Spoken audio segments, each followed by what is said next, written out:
This is the beautiful morning atmosphere which inspires us to make beautiful organs.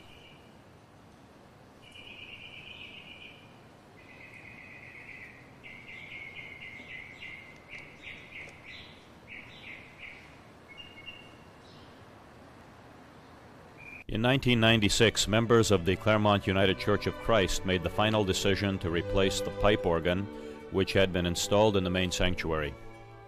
The church is located in the village of Claremont, California, and across from the campus of the Claremont colleges. This is how the church looked in June of 1996, the day before construction would begin. Many projects would need to be done to prepare the room for the new organ. The old organ console was located just behind the pulpit,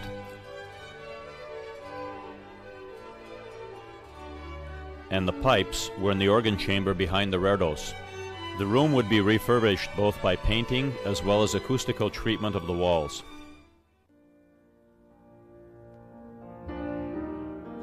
The church chose the firm of Glatter-Goetz, located in Oetken, Germany, to build their new organ. The plans for the organ were drawn by using a computer CAD program. Thus, the many details of this large project were stored in the computer. The plans could easily be recalled for revisions or to have prints made for the use of the craftsmen as they made the parts of the organ.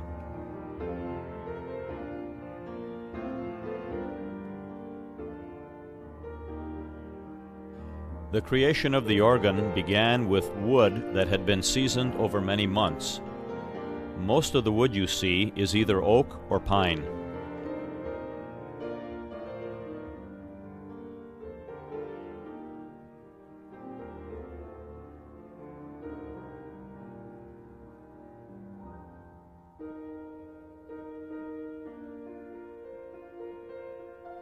You are viewing but a few of the many jobs done to create the many parts of a tracker pipe organ.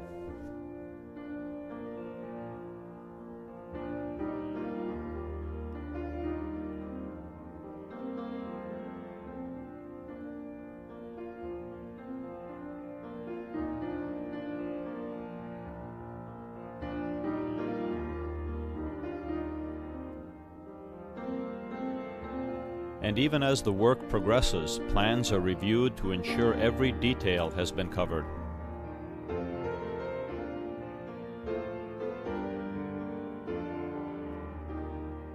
The work continues as the many crafts of organ building are employed.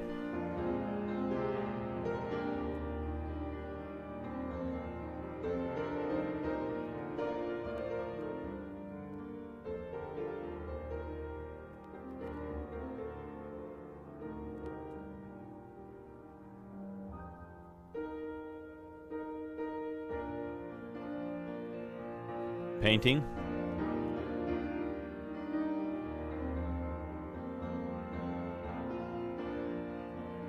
fitting the legs to the long toe board, assembling the keys to the console,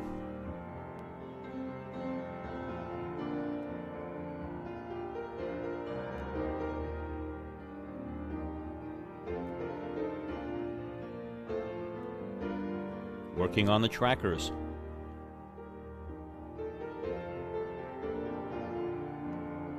the sliders for the stops,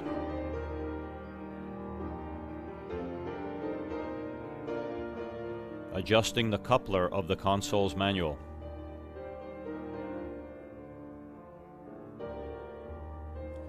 then after many months of work, the parts are inspected once again and then packed for shipment.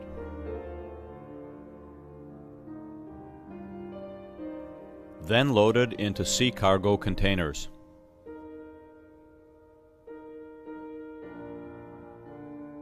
The journey to the United States begins and would take over 2 months before arriving.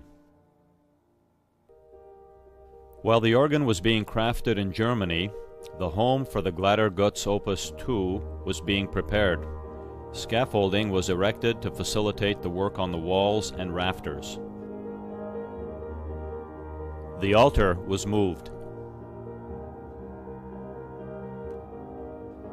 The old organ was removed and the area was prepared for the footings needed to support the new organ. The reredos, a work by David Scott, was relocated to the rear of the sanctuary.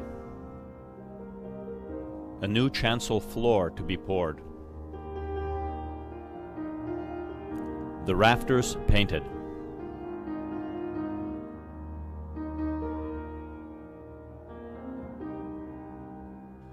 The organ chamber was sprayed with a dark green paint.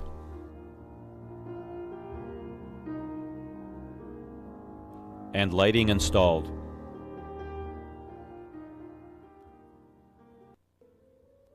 Then on March 17, 1997, the organ arrived.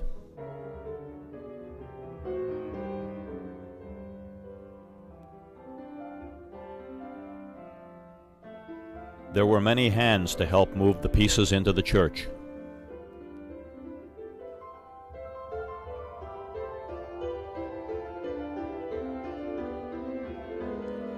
The contents of 4 sea cargo containers filled the aisle of the sanctuary and other rooms of the church.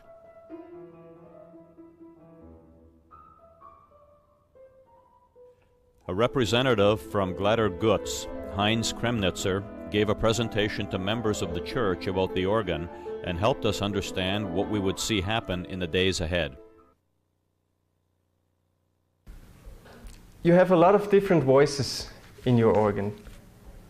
And all those, I'm sure that's going to be a question you ask, all those 4,041 pipes I counted yesterday afternoon. Heinz told us about the 4 main divisions of the organ. They are the positive, grate, pedal, and the swell. When erected, these divisions will be located in the areas where their names now appear. Each division houses many ranks of pipes.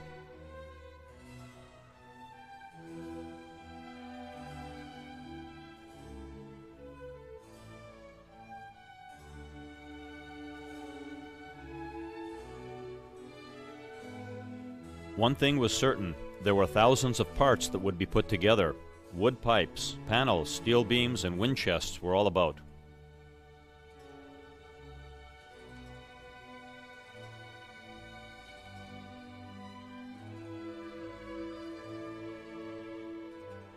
The work began by lifting the panels and I-beams to construct the swell.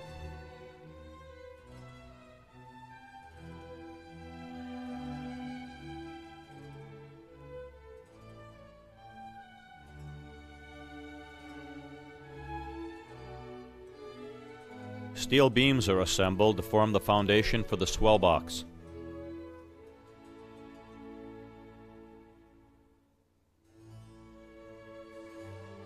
Specially constructed wood panels are put together to create a sound room for the many ranks of pipes which make up a major division of the organ called the swell.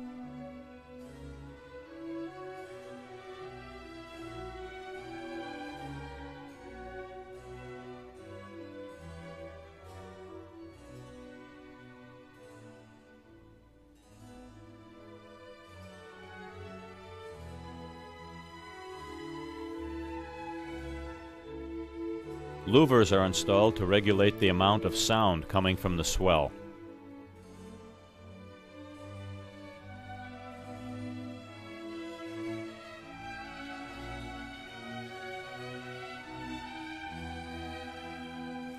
Next, the steel beams for the main structure of the organ were hoisted into place.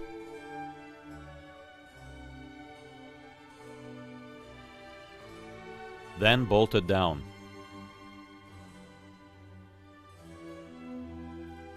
Wooden columns were hoisted into place, covering the steel beam pillars.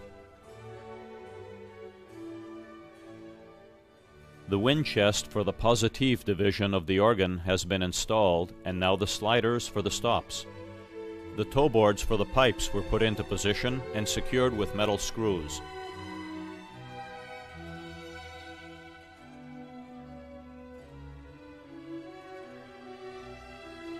The wooden casement for the positive was then fitted into place.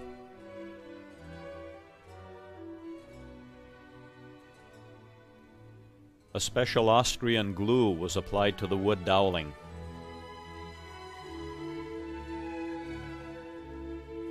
Then the casement was fitted into place.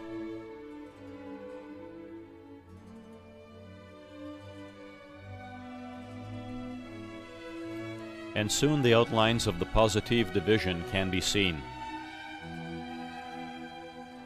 Rollerboard under the positive wind chest was installed.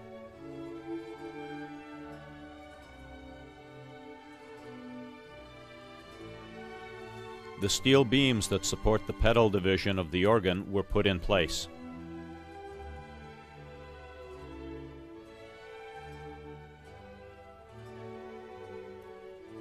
Followed by fitting one of the chamade wind chests.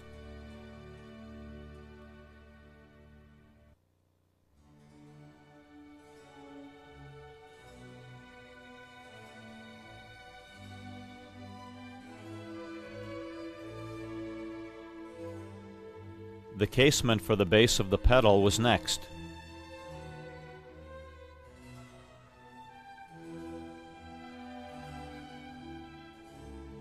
Then some of the trackers were installed on a rollerboard.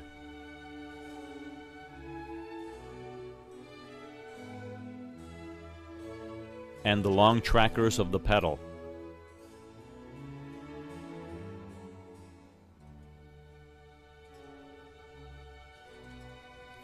After a number of additional weeks, the first pipes were put into position.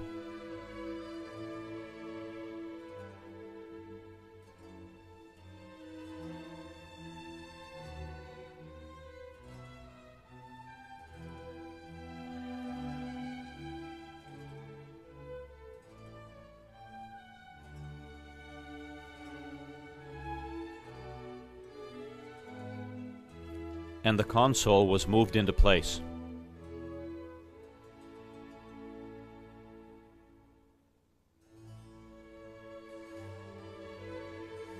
In a few more weeks, the organ was ready to be voiced. Remember this scene? Again, the names of the four main divisions are shown. Let's see what it looks like when the divisions have been completely installed. The swell is behind the screen and not seen. The grate sets atop the positive, the pedal on both sides of the organ. Each division houses many pipes.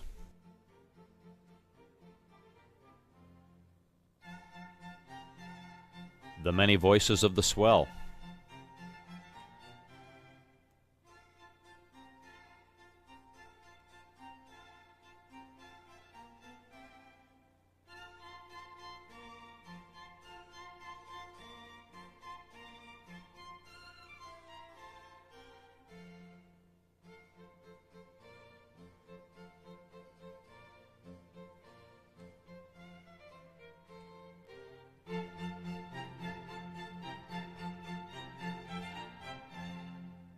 The many voices of the great.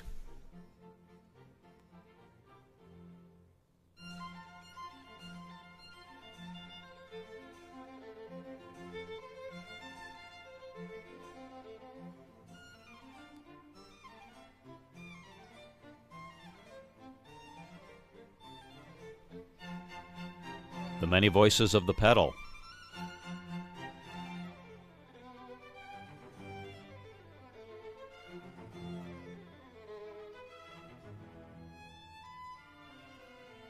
The many voices of the positive.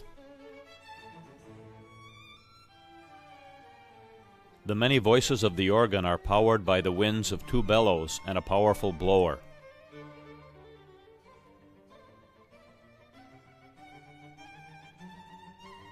The organ during worship.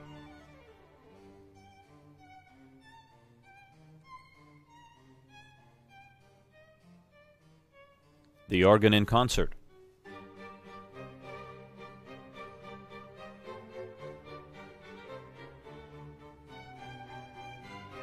The day of completion and dedication arrived. The key to the organ was passed on to the organ committee and the principal organist. It was February 15th of 1998 when the organ was dedicated during the celebration of worship that Sunday morning.